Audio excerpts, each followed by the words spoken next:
Assalamualaikum warahmatullahi wabarakatuh. Bapak-bapak, ibu-ibu jamaah salat zuhur yang dimuliakan Allah Subhanahu wa taala, sebagaimana biasa di setiap hari pasar ini, sebelum kita melaksanakan sholat fardu zuhur berjamaah, kita mendengarkan tausiah singkat atau kultum zuhur yang insya Allah akan disampaikan oleh Ustaz kita, yaitu Al-Ustaz Modi Feriza Lubis. Untuk sambil menunggu jamaah lagi berwudu ataupun yang masih dalam perjalanan. Dan Pak Ustaz, waktu dapat silakan dengan segala hormat.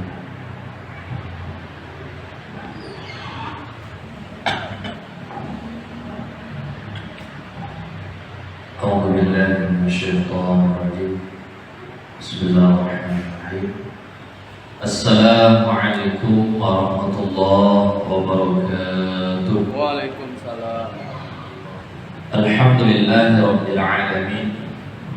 Ar-Rahman 'allama al-Qur'an, khalaqal insana 'allamahu al-bayan. Asyhadu an la ilaha illallah wa asyhadu anna Muhammadan 'abduhu wa rasuluh. Allahumma shalli wa sallim wa barik ala hadha an-nabiyil karim Muhammad sallallahu alaihi wasallam wa ala alihi wa ashabihi ajma'in wa man tabi'ahum bi ihsan ila yaumiddin. Thumma Allah ta'ala fil Qur'anil Karim, a'udzu billahi minasy syaithanir rajim. Bismillahirrahmanirrahim.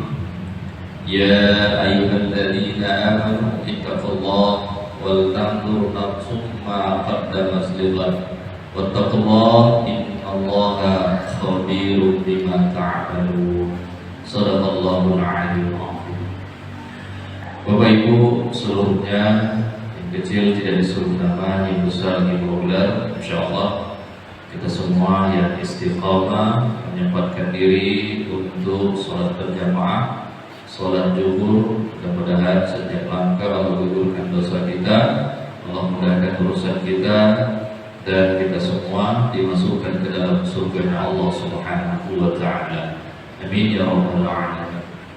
Bapak Ibu yang dimuliakan Allah Subhanahu wa taala, kita akan melanjutkan barangkali sebulan atau 2 bulan yang lalu kajian tentang peristiwa akan terjadinya hari kiamat, yaitu surat Al-Waqi'ah.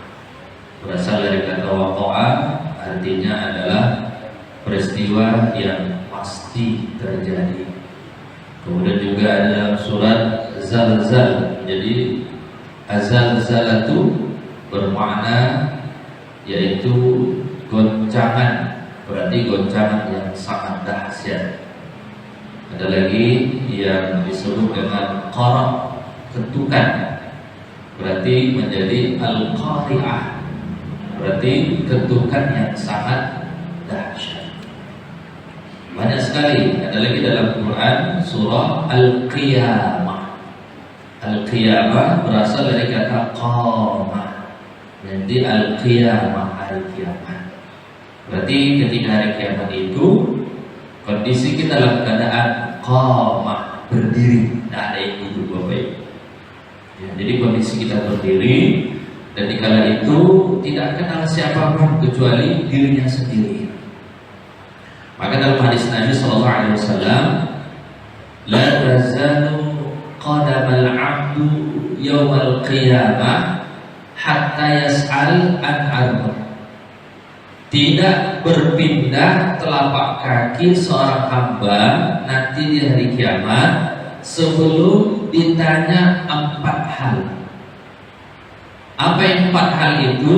4 hal itu yang pertama adalah an umri, tentang umurnya. Imam Syafi'i itu lahir 150 Hijriah, meninggal 204 Hijriah. Umurnya 54 tahun meninggal.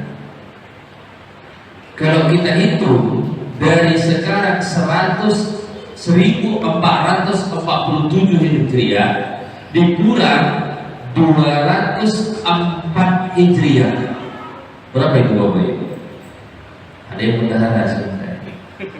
1234 Hijriah. Berarti kuburan Imam Syafi'i itu sudah 1234 Hijriah. Sekarang. Kemudian Imam Hambali itu lahir 162 Hijriah, meninggal 241 Hijriah.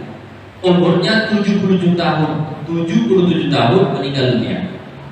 Berarti kalau kita hitung, kita kurangkan 1447, sekarang kan 47 Bapak Ibu ya, dikurang 241 berapa? 1206 tahun. Berarti lama di dunia atau di kuburan Bapak Ibu? Hah? Di kuburan. Kuburan lama. Berarti sudah lama. Begitulah. Jadi dalam arti hidup ini yang lama itu dalam kubur dan menanti hari kiamat. Berarti dunia ini hanya singkat. Jadi yang pertama ditanya oleh Allah itu adalah umur, ya, umurnya. Jangan sampai kita 60 tahun hidup, 70 tahun hidup, amal ibadah kita hanya 10 tahun, hanya 15 tahun yang dipakai untuk ibadah kepada Allah. Lebihnya kemana? Entah dunia, entah lain dan sebagainya. Jangan sampai nanti ketika ditanya an ilmihi, tentang ilmu diamalkan atau tidak. Ini pertanyaan kedua. Setelah kita mendapatkan ilmu, diamalkan atau tidak. Kemudian yang ketiga, an malihi, tentang hartanya. Ada seseorang ditanya, padahal rukonya banyak, kebunnya lebar, mobilnya banyak, asetnya di mana-mana. Tapi ketika ditanya, berapakah aset Bapak? Cuma 15 juta. Kenapa dia 15 juta? Ternyata selama hidupnya dia berinfak bersedekah hanya 15 juta. Padahal dihitung kekayaannya hampir 1 triliun banyaknya. Tapi selama dia hidup, dia memiliki aset akhirat cuma 15 juta. Ada ditanya, bahkan harta ini, dari mana harta itu, kemana dibelanjakan, dari depan dan belakang, ditanya oleh Allah Subhanahu wa ta'ala. Bapak Ibu yang dimuliakan Allah Subhanahu wa ta'ala. Kemudian yang terakhir, yang keempat adalah an-jismihi, tentang badannya, panca indera kita semua. Maka ketika nanti hari kiamat, yauma tublas sarair, semua akan Allah bongkar. Sekecil apapun yang tersembunyi, Allah bongkar semua. Aib kita Allah bongkar semuanya, sebab yang mengadili adalah Allah. Jadi ketika Allah mengadili, maka yang menjadi saksi di situ adalah panca indera. Seluruh anggota tubuh kita menjadi saksi. Ini Allah sampaikan dalam Al-Quran, al-yawma nakhtimu ala afwahihim wa tukallimuna aydihim wa tashhadu arjuluhum bima kanu yaksubun.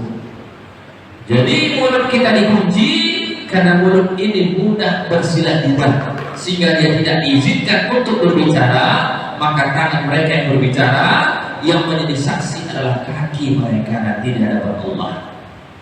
Oleh sebab itu, orang yang banyak dosanya dan dia ketika menghadap Allah itu malu, tidak sanggup Bapak Ibu. Ini tertera dalam surah Al-Ghasyiyah. Wujuhun yawma idzin khashi'ah. Nanti di hari kiamat ada kelompok manusia ketika melihat Allah, mereka tertunduk malu. Malu Bapak Ibu, tidak sanggup. Disebabkan apa malu? Karena dosa-dosanya dulu di dunia. Ibarat kita pergi merantau ke negeri orang, pergi merantau bangsat artinya punya apa-apa lah. Pulang merantau ke kampung pun bangsat juga, kan malu sama orang kampung.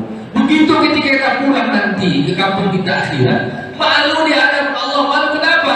Karena tidak ada amal, tidak mau taubat, tidak ada amal, bahkan dosa dia bawa, tidak sanggup melihat Allah, maka wajahnya tertutup khasi'ah. Tetapi berbahagia sebaliknya, dalam surah Al-Ghasyiyah dikatakan ada nanti sekelompok manusia wajahnya berseri-seri, bercahaya. Apa kata Allah? Wujuhun yawma idzin na'imah. Wajah mereka itu berseri-seri ketika melihat Allah, bercahaya wajahnya.